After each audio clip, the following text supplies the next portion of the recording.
What is going on, guys? We are here with another Overprime video. So I woke up to these patch notes, or I think I was up at the time, I don't remember. But I was really tired, but I read them over and I was deciding not to actually make a video on these, but then I looked and I decided, why not? We'll go over them.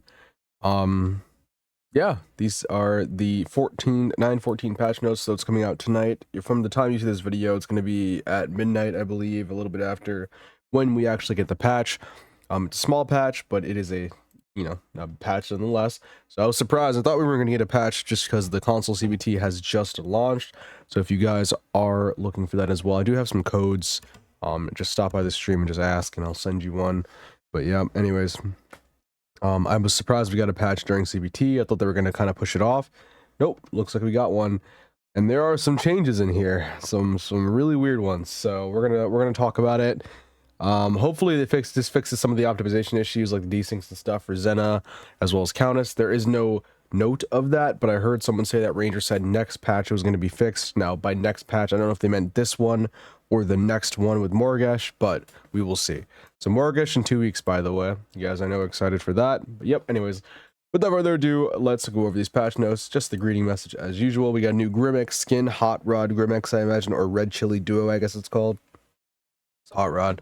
There's like a plenty of these. I feel like there's like 3-4 different same skins that have the exact same color scheme with like mechs. Anyone who has like metallic or mechs or anything on them. Or any sort of like robotic feature like Howitzer, Grim. I think there's one more that I can't think of. I feel like they're all going to get this kind of design. But yep, he got his skin. Kind of reminded me of his master a little bit, which looks pretty decent, by the way. I thought when I saw it in game, it actually looked much better than I thought. But anyways, discounts on some skins. Here are the buffs and the nerfs. So going right into the buffs and the nerfs, obviously. This is obviously a big point of contention, but you could see the Cloudy, it's going to be a Mako nerf, a Grim nerf, and a Kaliri nerf. And then buffs for 3 different carries, and then 2 different mages, basically a tank, or 2, and then 2 tanks. All right, let's go right into it. So Mako. So Mako had a cooldown adjustment for his right click. It's 2 seconds longer. Thank God, by the way. I think this is a great change in general. Knockback distance reduced. I don't know how significant this is going to be.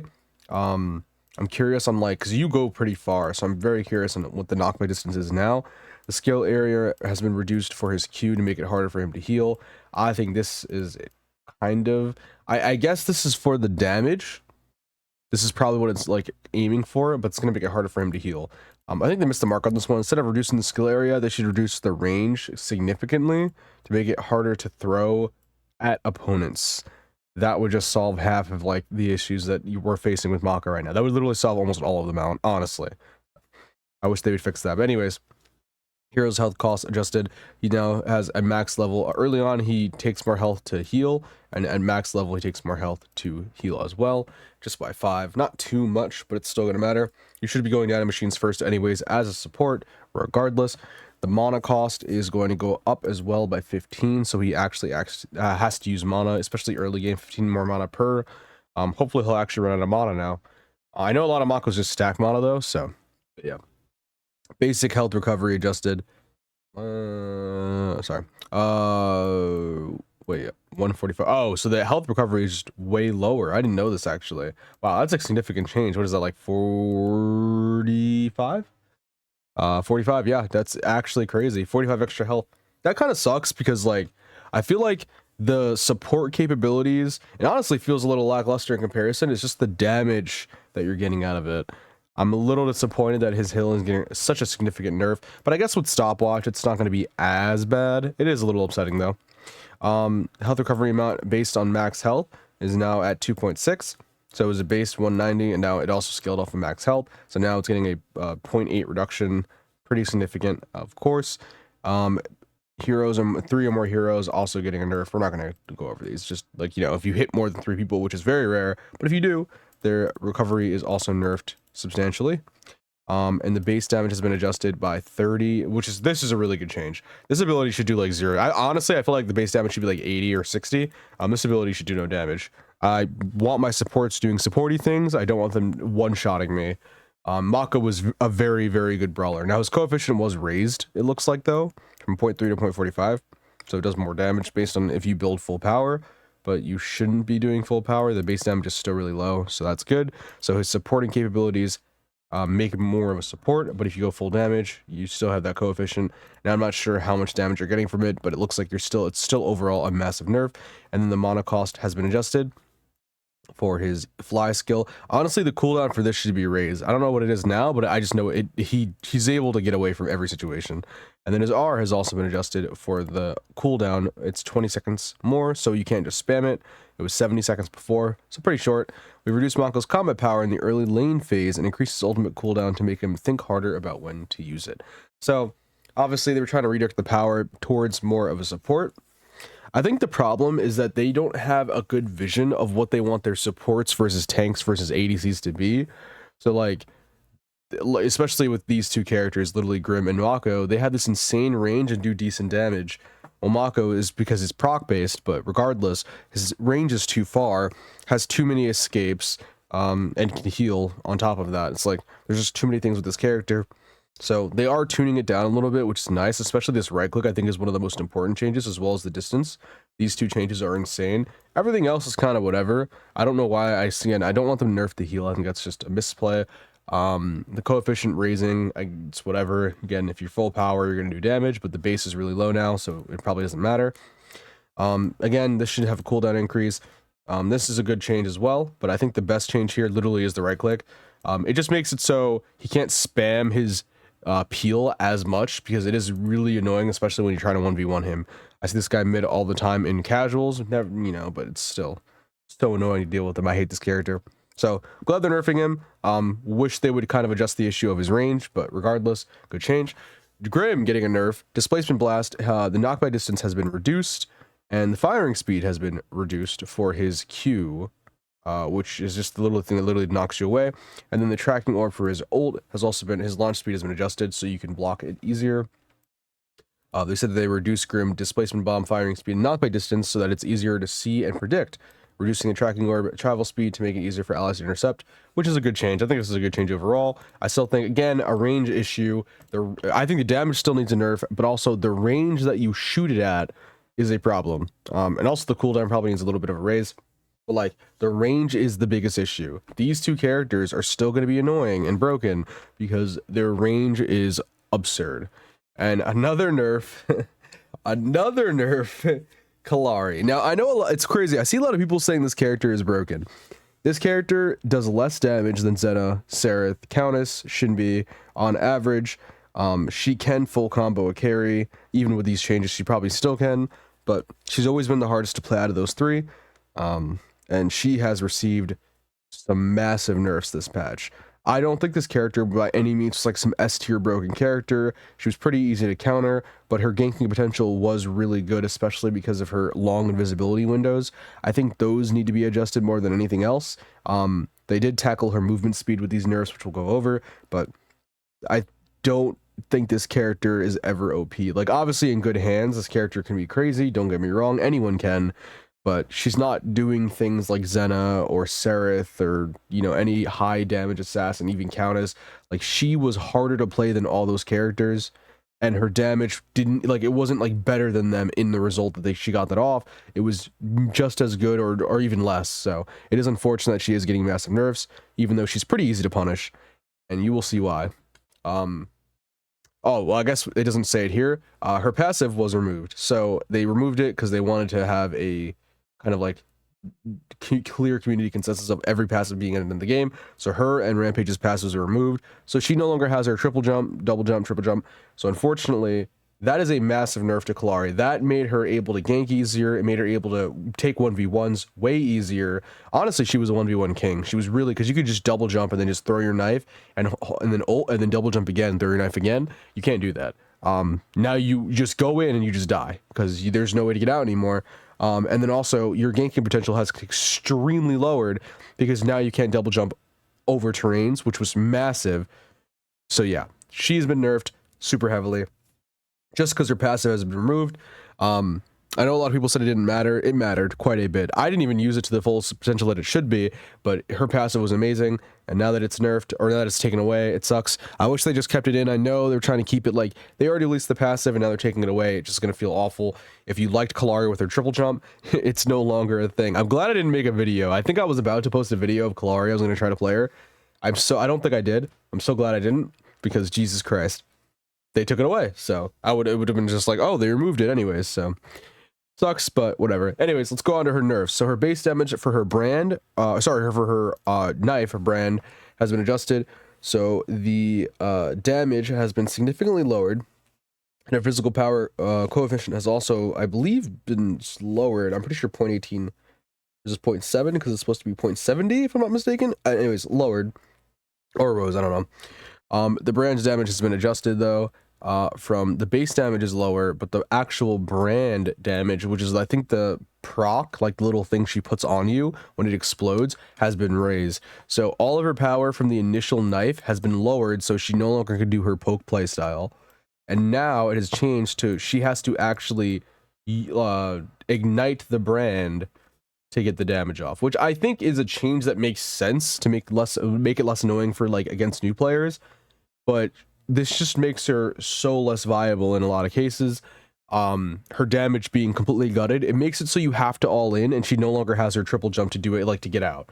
So now she has to all in, and if you don't all in, you're not getting any of that damage. And if you all in, you're pretty much just guaranteed to die, because you can get stunned out of your ult, which means your damage is gone.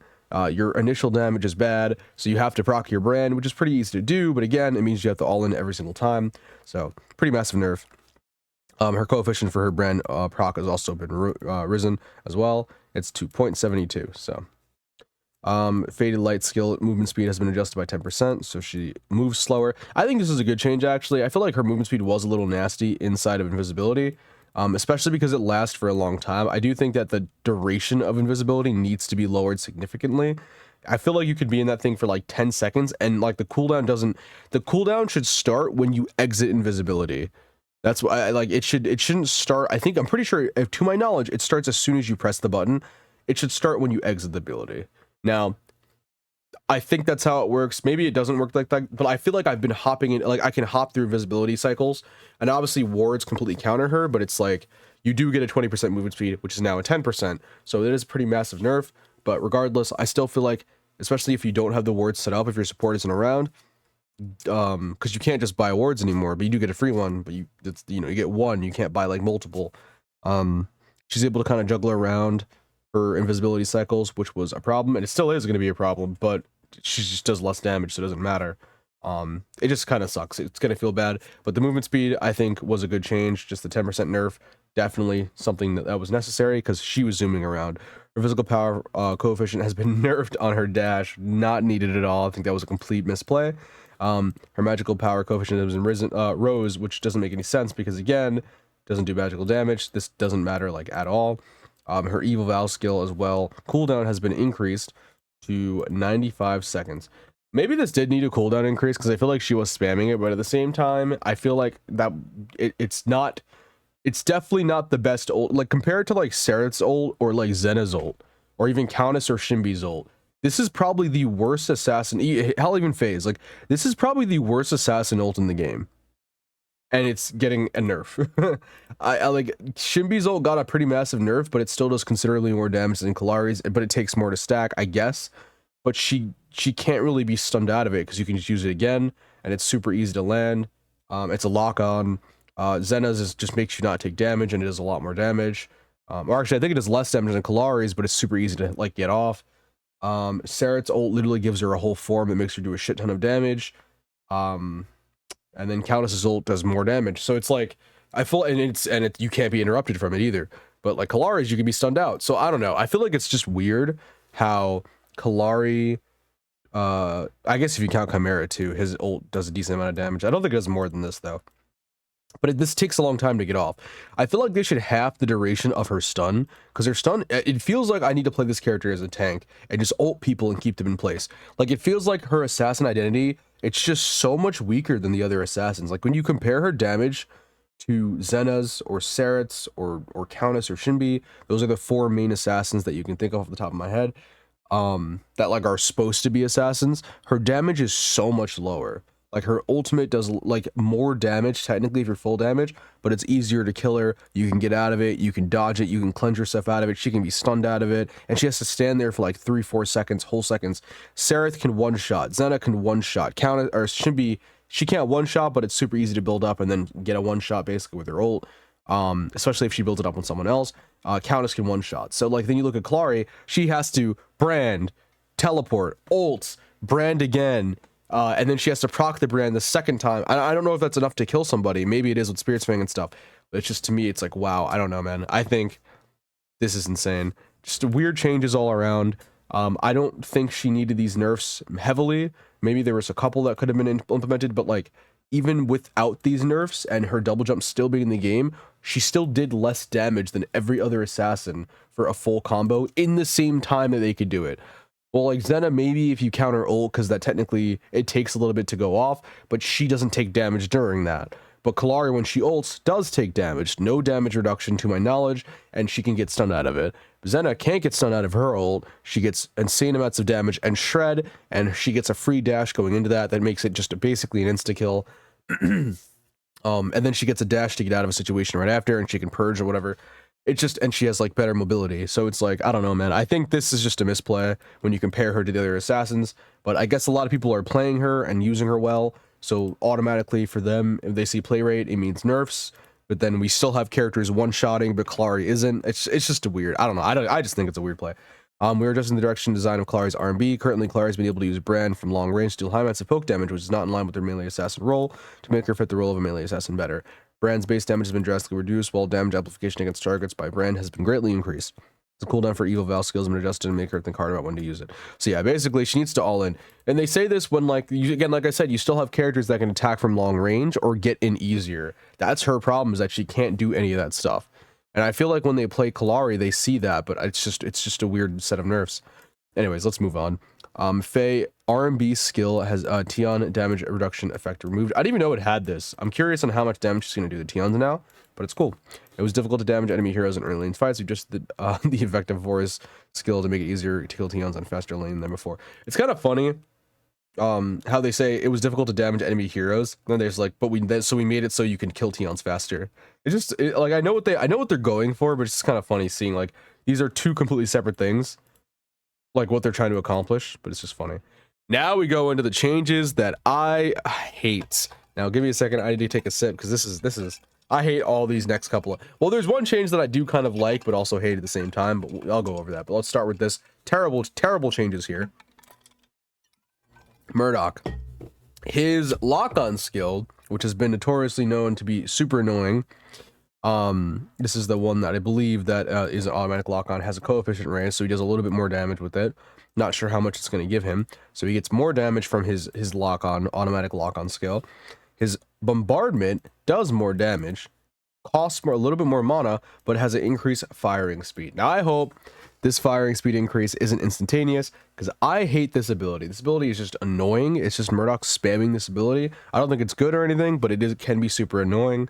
Just a stupid change all around. Don't think that was necessary. And then his ultimate got a buff.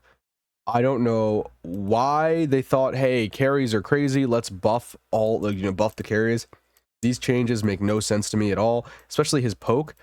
He's a really safe carry against melees. Why does he have also more poke now to be more aggressive?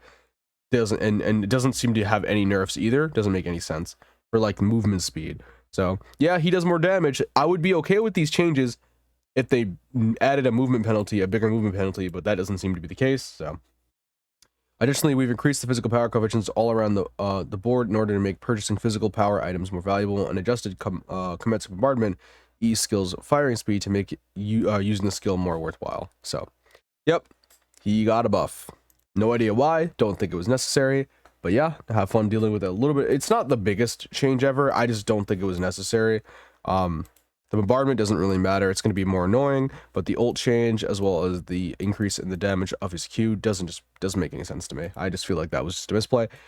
And here are even a bigger misstep in my opinion. Mortal Shot has been buffed for the millionth time, by the way. Like, Revenant was not already the strongest early game carry. he now gets a 12% increase. Now, obviously, early game, it doesn't really matter, but his late game has been buffed. So at level 9, you get a 12.5% increase of damage on your last shot. Fun. I'm sure this character can hit up to like 3,000 damage, maybe even more with battery. It doesn't make any sense to me. Reload speed based on attack speed adjusted. I think this just means that your attack speed is like, I'm guessing the reload is lower. I think this is the reload time, if I'm not mistaken. I actually don't know. I don't ever build attack speed on this character, so I don't think it matters, but I think this is a buff here.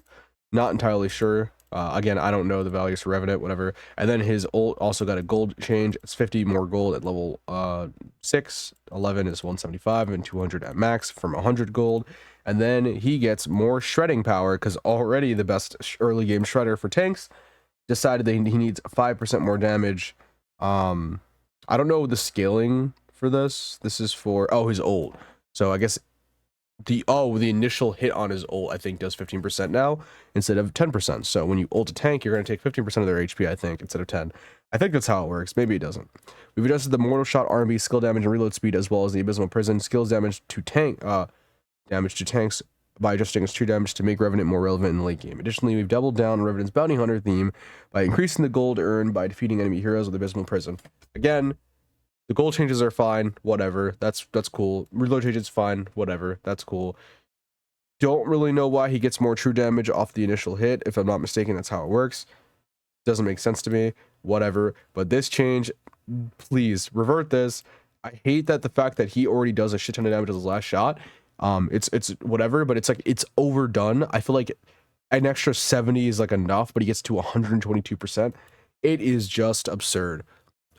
He already does ludicrous amounts of damage with his last shot. Again, this was totally unnecessary. He's already the best early game carry in a lot of situations. Like Sparrow obviously is going to out trade him, but like from afar. But once he gets the pen online, he's unstoppable in comparison. And then he can go chainsaw second item to just completely destroy tanks early on because he doesn't need the he doesn't need to instantly go into crit or anything because he has such high base damage and he has pen. I don't know. This is just why buff carries. Again, still no movement speed penalty nerfs to my knowledge. So don't understand this change. Greystone getting some buffs. So Greystone's Night Ascendant skill got a 0.5 second cooldown off. Transcendent skill 20 seconds off of his ult at level 1, and then same level 10 seconds off level 2, and then same 2-minute cooldown at level 3. His true damage coefficient that he does when he actually hits his ult is now 0.9. The slow has increased based on the distance, so I think the closer you are, the bigger the slow is. So 36%, I think, at the max, and then 15% at the lowest. Health and mana recovery, so when you're closer to him, you're getting slowed by 36%. Health and mana recovery amount after respawning has adjusted to 55%. 45% at early game, so you have a bigger health pool early game, 50% level 2 and 55% level 3. So level 3 is still the same, late game is still the same. And his base damage, and his base damage is adjusted by 40. Overall, basically just making his ult a little bit stronger, which I think is fine. You don't really hit this, so it doesn't really matter. But this change is kind of nice. It's 0.2 seconds off. Now, I was having a conversation with people yesterday about Greystone still being pretty cracked, in my opinion, and really viable. Because I think he's literally, ideally for tank, just the best option for tanking. But he's also a tank that doesn't need as much defense, because you should go 5 defense items, but I think a mandatory item on this character is Marauder's Watch, 100%. I know people still don't build that item on him. It's crazy to me. Him and Adele work so well with these 2 items. And the only reason for that is because this ability, it's an auto block. And if you keep resetting it, a 3-second cooldown now is what it is 3 seconds. You can keep resetting it every auto by 0.5 seconds. So you hit, every auto you hit will lower the cooldown by 0.5. So if you're going after a carry and you keep resetting it constantly while having all that defense, while having the resets, you'll block a crap ton of autos, which just mitigates so much damage. And then you also reset your ultimate at the same time. So I feel like these buffs are in response to a lot of people not knowing that tech, as well as just playing. Even without that tech, he's still a good tank. But regardless, you know, lack of CC is important. Obviously, it matters to have a lot of CC or whatever, but he's still a really good tank. He's really good at jumping in front of your, for your team, and you're letting your team go in. He's really good at pressuring. His damage is really high. If you jungle with this character, I think he's the best jungle tank if I'm not mistaken in terms of just like having in the tank role. I think he easily clears the fastest. So his damage is pretty crazy if you know how to play this character. But yeah, I'm okay with some buffs. I mean, like I said, I think this character is really strong. Regardless, it might make it a little bit easier for newer players to use, just having a lower cooldown on this stuff. But again, Marauder's Watch makes his character busted. Always build that. If you want to see some good results, build it second. Don't build it first. Maybe in the jungle you build it first, but I don't know. Anyways, another controversial, but I actually like these changes, though I think he's going to be broken. Twin Blast. He got a massive nerf on his right click to an extent. It's a 19% change, I believe. Yeah, 19% off of his right click from 38%. So it's reduced by half. But the cooldown has been adjusted from 8 seconds to 2 seconds at base, which means with 40% CDR, you have a 1.2 second cooldown with this ability. Now, obviously, as ADCs, you're probably never going to have 40% CDR, but with Marauder's Watch, this character basically does not have a cooldown on his right click. One auto, maybe two, guarantees your right click to be up. So, how is this going to work? Basically, he's just like a right click spammer now. I kind of think this is going to be a lot of fun. I actually do think this is going to be so much fun. I feel like he's going to be so broken. I don't actually know what abuse you could use with this character. Like, most of the things have cooldowns on it, like the slow, I believe, has a cooldown on it, like the gun. So you can't, like, abuse, like, massive slowing. I feel like this probably opens the door for, like, more, maybe pen-oriented builds, because you could just kind of spam a high pen ability. So maybe he's going to be like Revenant, where he doesn't need as much attack speed, and you could just go CDR. This might actually be like, you might have different builds than just straight crit, but he does crit with his ability, so you still want crit, but you might be able to do like a full pen build. Regardless, this cooldown being really short is going to be a lot of fun. It costs way less mana as well, so from 60 to 22. I'm gonna try this out. This seems like a lot of fun. I just think he's going to be broken. Also, his physical coefficient has been raised, so he's doing more damage late game. Again, let's read this dev comment. We're adjusting the design direction of Twin Blast's No Mercy skill. We've doubled down on Twin Blast's dual wielding theme by drastically decreasing the cooldown of No Mercy. It has been changed to allow for quicker action than before. So, yes, like I said, I feel like this is an oversight. Like, I feel like I'm not thinking of the item combinations that you could do, but again, it basically works as a basic attack. It's a 3-hit basic attack that could also crit. So instead of being, again, like I said, it's a little bit higher damage than your normal basic, and you can spam it. I'm very curious to see how strong he's going to be. Maybe the cooldown needs to be nerfed a little bit. Instead of 2, maybe 4 seconds or 3 seconds. But it's going to be a lot of fun. I'm going to try it out. So we're going to try different builds. Very excited to play Twin Blast on the patch release. Richter getting some pretty big buffs, which I've been saying he needs, though I don't like where the buffs are heading. I hate that this is what Overprime does with their characters. When they don't see their character performing well, what do? They boost their damage. Exactly what's happening here. So, cooldown has been adjusted. So, Richter, I actually think this is a misstep as well. I don't understand why, like, we're nerfing the cooldowns. I get the problem with the game is that it's supposed to be a faster paced game. When you compare it to, like, Pred or something, Pred has way higher cooldowns. Or, like, honestly, other MOBAs as well. But, like, that would be fine if the game was meant to be more fast-paced, but the game lasts 45 minutes to get full build. This just seems like an oversight to me. It's like, why would you want its cooldown to be 8 seconds? So 40% of 8 is what, freaking, I don't know, like 5 something, 4.8 or whatever. It's like basically 5 seconds. So you have a 5-second pull. Like, obviously other characters are, like, way more egregious than Richter in this case, but it's like, I just don't understand. Like, why is this a solution? This is a fine change for the way the game is now. I just think the game needs a shift in direction when it comes to cooldowns and how the game paces itself.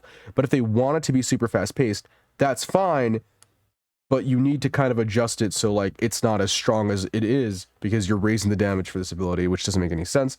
So his magical power coefficient has been increased by 0.15. The firing speed has been increased, and the firing distance has been increased. The damage he does with his Electrostorm has been increased, which might be actually pretty fine.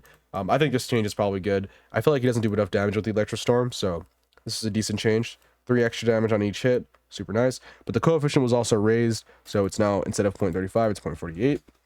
The cooldown has been adjusted, so instead of being 8 seconds, it's now 7.5, so a little bit shorter. And the Blazing Whip skill, which is now his ultimate, does more damage. So it's like 0.15 or whatever. Yeah, so his ultimate does more damage. Again, like I said, this character is still probably going to be garbage. His pull being up longer doesn't change the fact that phase still exists.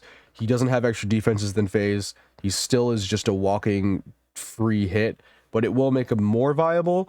Now, I think the problem, again, like I said, is that these characters, and I said this on stream, these tanks don't have mitigations. They don't have extra defenses and mitigations. Their defenses should be considerably higher than ADCs. They're not. They're like 20 higher physical, and they're basically the same magical. They should also get built-in mitigations, whether it's through abilities, or it's through itemization, or it's through passives, or whatever, or from a, whatever else. They need built-in mitigations. Damage mitigation. We have some forms of damage mitigation in the game, like auto blocks. I guess shields is technically a form of mitigation, but more so things like decreased damage taken, right? When you, like in Smite, if you have damage mitigation, it means you're taking less damage at a mitigated rate. So overall, aside from just having defense, the damage you're taking is also reduced. Reflection, damage reflection, I think technically counts as mitigation, although I think you still take full damage, but it just reflects some of it. We need some more stuff like that, but instead of that, we just, hey, you get 20% damage mitigation, so you're mitigating 20% of the damage you take, along with having the defenses. I think tanks need this in the game, and this, just getting more damage is not the solution, right? And again, like I said, every time I see a buff for a character, it's just, let's just buff, or like a nerf. It's like, let's just buff or nerf the damage. Like, that's never usually the solution, unless it's like an ADC or a mage or something, especially with tanks. Buffing their damage isn't the solution, or nerfing their damage isn't usually the solution. It's usually something wrong with their kit. Richter literally has no form of escape. Give him movement speed when he casts his Electro Storm. Give him an increase, like a 20% or even 30% movement speed that decays over the course of like 2 seconds. Give him extra defense when he pops his ability. Maybe when he ults, give him damage reduction when he pops his ult. Just do things like that, because I don't want him one-shotting a squishy. That's not what I want from Richter. I want him to be a tank, but like, also get some benefit for like running around. If you miss your pull, you can just speed up with your Electro Storm or something. Like, that should be an option. It shouldn't just be, oh, I have to hit the pull or I lose. So we're gonna lower the cooldown to make sure you can just spam pulls now. Like, that's not what I want. But anyways, in order to make missing it less punishing, Deadly Chain Whip RMB skill has been drastically reduced, and its travel speed and range have been adjusted to improve these skills' accuracy.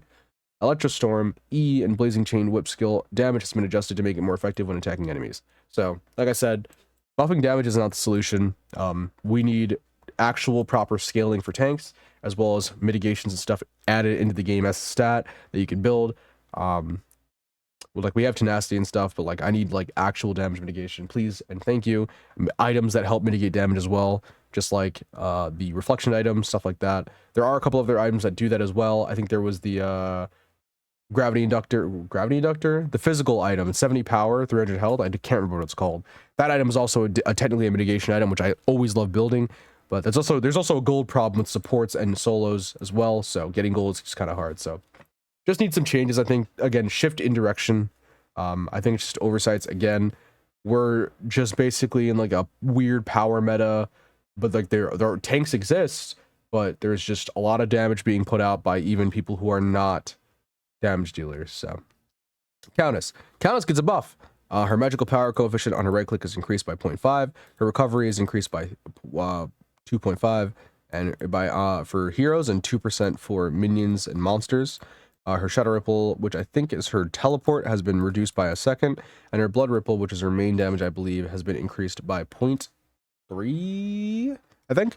The hero deals lots of burst damage, but had issues surviving due to lack of sustain. Damage has been increased across the board, and stats have been adjusted to boost survivability.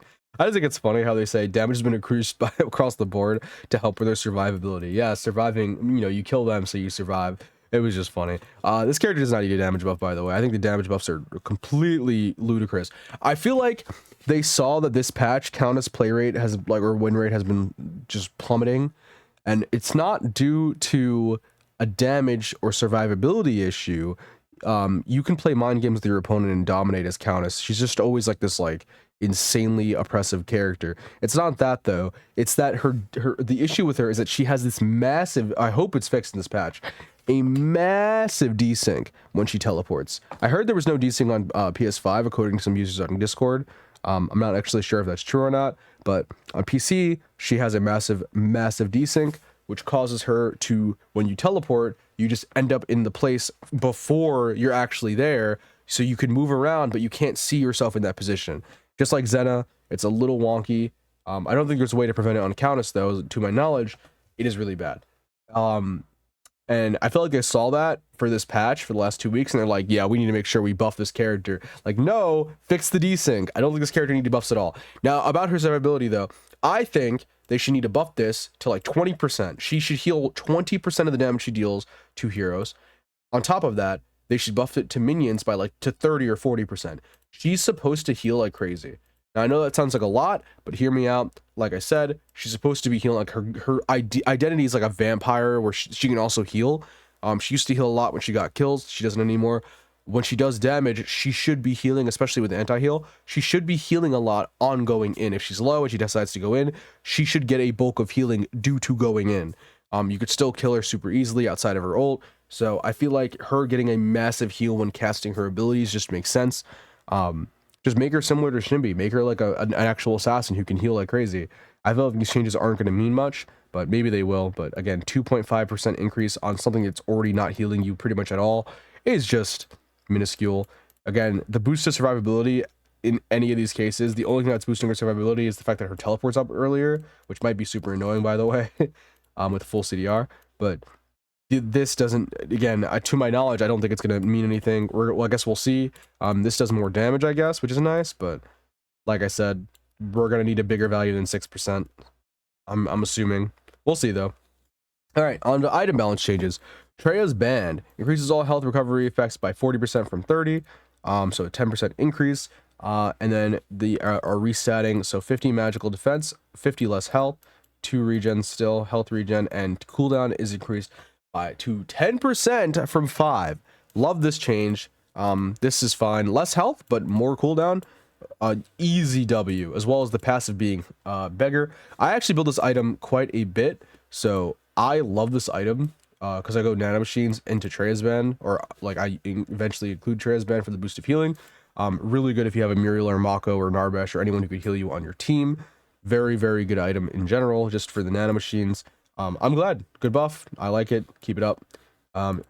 We've made the decision to whether or not to purchase the item easier by removing the item's power into an ally health recovery and shield relating effects. Also, certain stats in the cooldown of item has been adjusted to make it more appealing to heroes. The health regen skills like Rampage or Chimera. Short Sight of Decay got a 5 power increase. That's literally it. They just did it so it can be more appealing to pick up on rangers. I feel like this is fine. If you need it, you need it. But most rangers aren't going to build anti-heal. I don't think it's necessary. Not a lot of reasons for anti-heal most of the time. I guess there are some situations where like a Shinbi can out-trade you just because of her like healing, but for the most part, not the biggest deal ever. Sweet Life getting a buff. It's getting 100 more health and 50 more mana, so that's nice. The High Priest Constellation has been nerfed. Sadly, don't know why this is being nerfed. Because it's been picked so much, because it's such a good item, but like it's just, I don't know.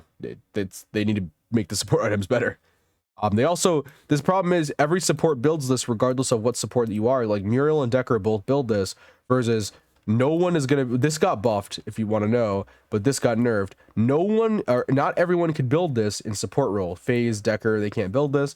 Adele, whatever else you want. But then in this, you could build this on any support. So it's like, this item is, or Richter as well, this item is always picked up, regardless, this item isn't. So I feel like that's just again, another oversight on them. It's like, you got to look at the situations, and I feel like for this, it's like, yeah, everyone's picking this up. Of course they are. There's only like 3 support items in the game. Every support's going to build this item. Like, why wouldn't they? It's such a good item, and it's the only thing you could do. You can't build Watch or Boots on Richter or Decker or FaZe. You can't do that, so it doesn't make any sense to me. Anyways, 5 power decrease, 50 health decrease, 2% cooldown decrease, and 2% movement speed decrease, as well as the area of effect that it applies to is now decreased by 3 meters. So nerf all around. Sad day. It's still going to be really strong. Still a must-have on every single support, but just sad that it's getting nerfs. I don't think this item really needed nerfs. I think they just needed to tune up these items, or just make other support items for people that aren't pure supports. So this also got a buff. The cooldown is decreased by 2 seconds to make it basically proc more as well. I think there's another buff. Am I bugging? No, I think that's it. Oh, and the stats have been increased. 10 more power, and 4 more meters. So the range that it's in is increased to 12, and then the power is increased by 10, so you get more power, more damage as a support. Whoopie-doo. I would rather just put this back to 35, increase the health by 100, increase the mana by 50. I think that'd be a way bigger buff for me. I want more survivability. I don't want more damage. I guess for the scaling of like Muriel shields, probably better, but it's just annoying. Anyways, Cloudstorm getting a nerf. Still not only for warriors. So if you guys were thinking, man, I hope it's only for melee, or not warriors, melees. Nope, still rangers can pick this up. Yay. Anyways, upon dealing or taking basic skill or attack damage, it movement speed for 5% for still a 1 second cooldown. It is now 4% per. So if you take damage, instead of getting that 5%, you're getting the 4%, so 4, 8, 12 instead of 5, 10, 15.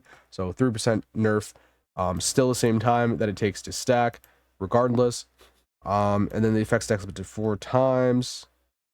Wait, what? Oh. So it takes, it used to take 3 stacks. It now takes 4 stacks, but it's 4, 8, 12, 16 instead of 15. So you get 1% more, but it's 4 stacks instead. Interesting. Okay. So you have to wait 1 more second to get it stacked. So it takes like 4 or 5 seconds. I don't know if it's 1 second. Technically it's hit 1 second, 2, 1 second, 3, 1 second, 4, 1 second. So it takes like 6, 7, 8 seconds-ish to get this fully stacked. Maybe 6 seconds, because it's a 1 second cooldown.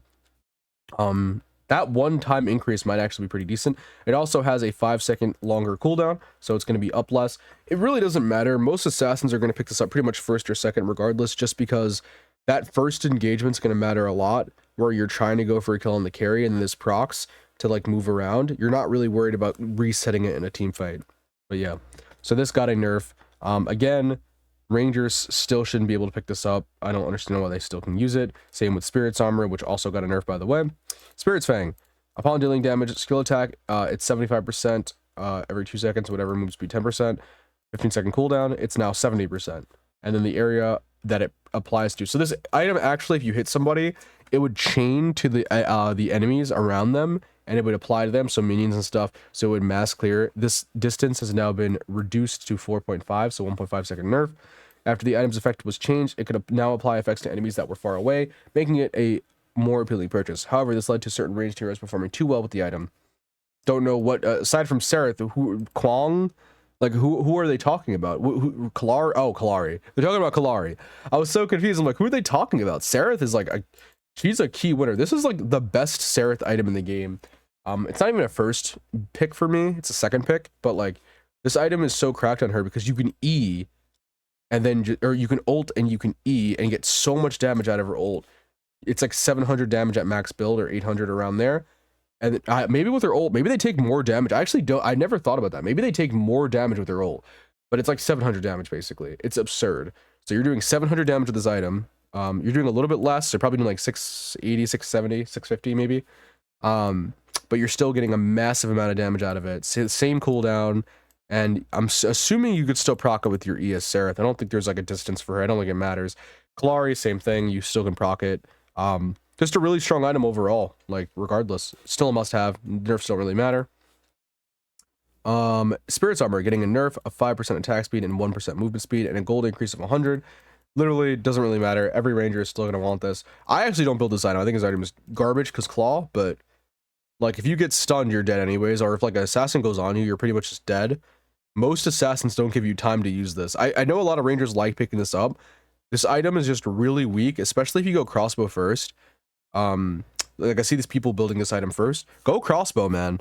Like, as a ranger v ranger, you taking away almost all of their attack speed from this item now, especially, is just, like, even before, you only got 6%. Now you get literally 1% attack speed from this item. You get 40 power, 10% tenacity, and 3% movement speed, but in a ranger v ranger scenario, you're always going to win with Crossbow. I still don't understand the logic behind this. I never go this item. I've tried this item. Kalari's, if they get me in the ult, will still kill me. They generally, I guess they can. I get, this is more of like one of those things that's like, this is a noob stomper item. This is 100%. I'm not saying you can't use it at higher levels. Your build eventually stops mattering anyways, but like, this is definitely a noob stomper item. This item isn't, I feel like, as good as people say it is. Now, I think it is still being abused and it needs a nerf, but this item is still really easy to just die with. It doesn't matter. If I'm fighting a Xena, she's killing me if I had this item. If I'm fighting a Kaliri, she might be able to kill me with this item. Countess, Shinbi, any mage really at all who can catch me in a combo, they're all killing me through this item. So I think this item is considerably overvalued, but I think the nerfs are fine. Just make it so rangers can't build it. Like, that's the solution. The item has long been considered a must-buy on ranger heroes. The item's attack speed and price point have been adjusted to increase rangers' build diversity. Doesn't really do much. Just make it so they can't build the item. Or make it so they can't get the passive. Like, I don't understand. No one wants to have to fight a ranger that can move at the fucking speed of sound. Anyways, this is Embodiment of Vengeance getting a nerf for some awful reason. It gets 5 more base bonus damage, but it gets a 10% power nerf for some awful reason. 200 cold increase.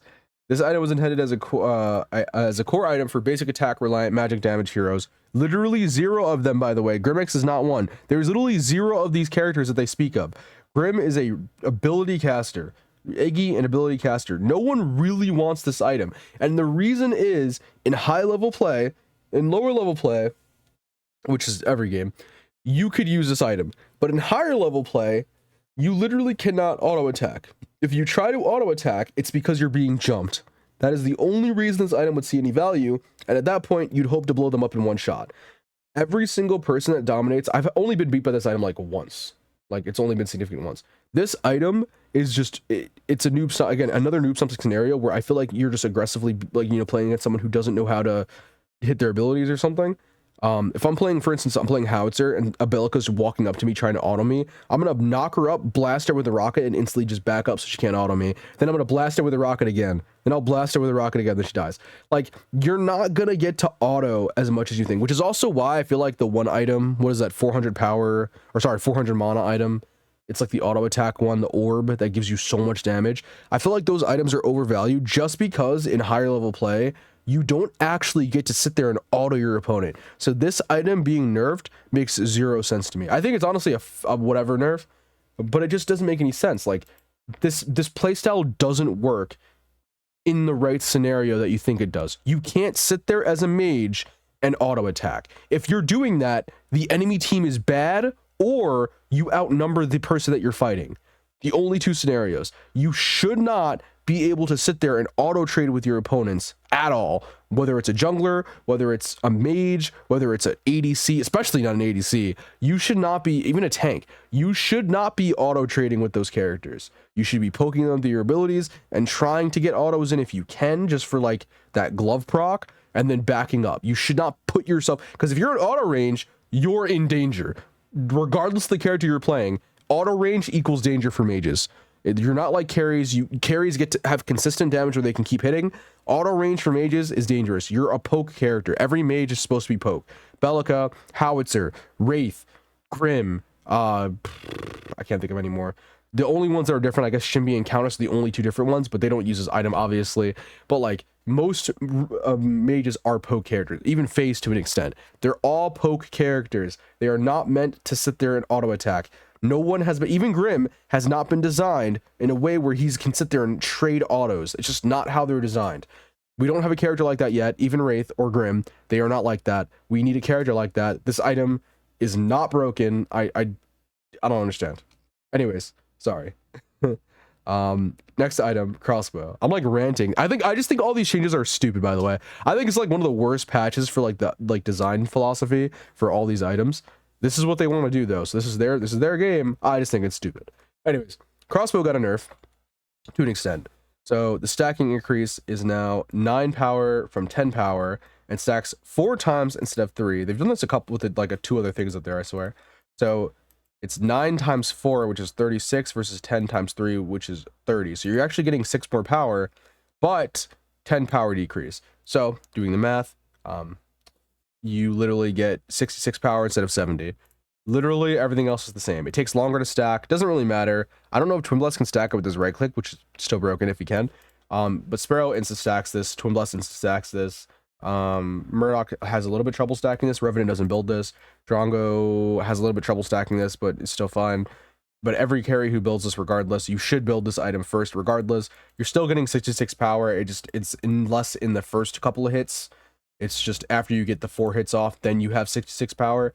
And it stacks on minions and towers, by the way, so they didn't change that, which is still broken. So super easy, still a must-have, but regardless, it is technically a nerf. It does take slightly longer to get off, but again, as an ADC, you're going to hit these 4 shots in no time.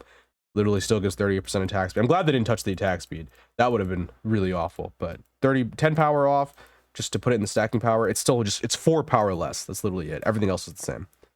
All right, anyways, Assassination Technique got a 200 gold increase, and a 1% movement speed nerf. This item has been performing extremely well in early laning phase due to its stealth effect and low price point. So again, another thing that's weird is that this item was only performing well because it was the only pen item in the game and it was the cheapest aside from Baldur's Spray.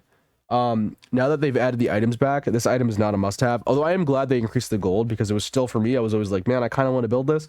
I'm glad they put it to 2600 because now I will never build this item ever again. I will never ever have, well, maybe on Zena or something, but like outside of that, I'll probably never ever build this item ever again. The passive is okay sometimes, but it's really funky and buggy and oftentimes doesn't work. Not worth building. Just go Baldur's Spray every single time. If you're going for 2600 gold, Baldur's Spray every single time. That's it. And then also Rampage and Kaliri passes we talked about earlier have been removed. AI battle is enabled. I thought it was. And then bug fixes, you can read it over yourself. Also, honor grade has been reset. I don't really know what this is about. I think they said there was some kind of like priority matchmaking thing, but regardless, there you go. That is the patch notes. So overall, what are my thoughts? I think all of these changes are pretty bad. Like there are some good or okay mid changes. This patch isn't anything like I probably won't even stream this patch, honestly. I'll probably stream tomorrow. But regardless, this patch, like aside from Twin Blast that I'm looking very much forward to playing, who I think is still going to be broken, they buffed Rangers. They buffed, I feel like, tanks that didn't really need the buffs as much as other tanks. I mean, this fate change is kind of good. Kaliri got massive nerfs, making her literally unplayable, in my opinion, in comparison to other assassins. Grimex did need a nerf, so that's good. Mako did need a nerf, although they didn't adjust the 2 things for those long range. Like, they just didn't hit really anywhere in this patch. I think every change was just kind of meh, you know? The best change, honestly, is probably the Twin Blast change. Like, I'm just excited about this, even though I think it's going to be broken, so it's not even like a good change. Very skeptical on this. It just seems like a fun one. Like, I'm excited. Like, yeah, Richter got a buff. That's cool, but again, buffing his damages was not the answer. The cooldown, again, mitigations over cooldown. You should be punished for missing, but you should be tanky enough to survive through the next initiation. Again, that's just a game design thing. They need to fix the overall cooldown. They need to decide if they want fast cooldowns and a faster game pace, or like lower cooldown, or like slower cooldowns for abilities like a pull that literally repositions somebody. But like they have Phase who has a 10-second pull super easily, so it's like, I don't know, man. Countess got a buff, which again, she doesn't need a damage buff. The recovery doesn't really matter. None of this, and then the biggest buff is literally the movement buff, like that. Just having her teleport up more is really important. There are some good item changes, but like overall, nothing really hits. Like most of it was just nerfs, and they were just bad nerfs. Like this didn't get a nerf where it needed. This didn't get a nerf where it needed towards Rangers. Both of these items, literally towards Rangers, needed nerfs. Neither of them got that. This item is, in my opinion, just kind of useless in a lot of cases. Noob stomping item literally needed a nerf towards, or doesn't need a nerf. It needs more items that complement it with attack speed. Having one magic attack speed item is terrible when no one is built for attack speed. Please make Grim a magical ADC, please and thank you. Yeah, and then Assassination Technique. It's like, I don't know, man. All these changes are just kind of meh. This is just like, this patch was whatever. I know this was kind of long for the recording. Way longer than I thought it was going to be. I had to talk about everything in depth. I don't know. This like nerf everything or buff the power for things to make them stronger. Like I want more system changes, right? Like gold changes and stuff, but I also want changes for characters that make sense. Like Mako not getting a range nerf doesn't make any sense. The knockback distance is cool, same with Grim, but these characters both literally still can fire across the map. That's the problem with this character. Not his tracking, not his displacement, literally the fact that he can shoot you across the map. Kaliri was strong, but there are stronger assassins. Zena is still broken, even though maybe because she's desync, people don't like her. She's still more broken. She's been the most broken assassin from Lyris. She still is the most broken assassin, but Kaliri gets massive nerfs. And again, obviously the passive thing is one thing, but literally makes it harder to get her kit off. It's still, her damage is still there. It's just harder to apply. Like, it's just a massive nerf. Like, the other assassins do more damage. I just, again, these changes are crazy to me. And then they buffed ADCs. All 3 of them got buffs. I'm like, what? I don't know, man. Anyways, that's it. I gotta stop rambling. It's been like an hour. I'm sorry. I just think this patch is awful. I think it's a terrible patch. Thank God we're getting a new character in 2 weeks, because this patch is just fucking blows my mind. I think this patch is awful. Hopefully they fix the desync in this patch, though. If that happens, I'll at least be happy being able to play Countess, and then hopefully Xena reliably, as well as Countess. Very excited for that. But regardless, bad patch in my opinion. Don't like it. Looking forward to Twin Blast. Everything else pretty bad. Whatever. Outside of that, I guess that's it. Hope you guys enjoyed. Hopefully we see some fixes soon. And again, hopefully we get some system changes. I gotta actually put feedback, but I want to see some system changes. I want to see gold increases. I want to see towers being tankier, or adding a second tower, or adding the new map they're teasing, which they tease on Discord. Go check out the Discord discovery thing. They did tease some Agora images. Very excited for what's going on with that. The jungle changing, the mid lane changing, whatever. Very excited for those map changes. But yes, not a good patch. Just not excited. Except for Twin Blast. So anyways, I hope you guys enjoyed. I'll see you guys in the next one. Hopefully the next patch notes cycle is going to be a little bit more exciting, but we get more aggression in 2 weeks, guys. See you then. Peace.